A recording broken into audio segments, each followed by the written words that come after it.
ఏమండి ఏమండి కేబుల్ డబ్బులండి.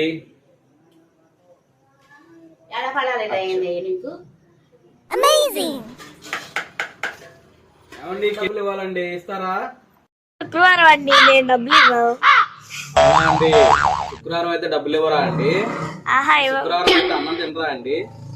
శుక్రవారం అయితే పాల ప్యాకెట్ కొట్లో సరుకులు ఏం తెచ్చుకోరా అండి? ఏమండి ఇవ్వండి ప్రతి శుక్రవారం. అలా ఆర్గ్యుమెంట్ చేయకండి. ఆర్గ్యుమెంట్ కాదండి, మీరు అడిగిన వెంటనే నేను ఫోన్ చేస్తే రీఛార్జ్ చేస్తున్నాను కదా. శుక్రవారం నేను రీఛార్జ్ చేయట్లేదని మీతో ఏమైనా చెప్తున్నానా? ఏం మాకు లేవా శుక్రవారాలు? మా ఈ డబ్బులు కాదా? శుక్రవారాలు ఏంటండి శుక్రవారాలు? ముందు డబ్బులు కట్టండి.